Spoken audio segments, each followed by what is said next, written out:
गाड्या सुटल्या मैदानातील फायनलचा फेरा सुटला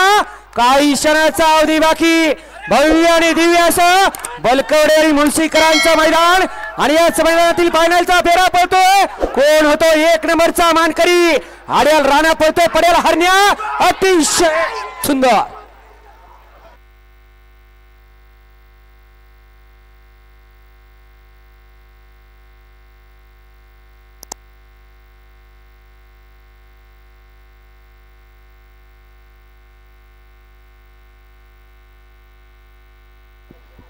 काटा कीर लढत झाली 7 गाड्यामध्ये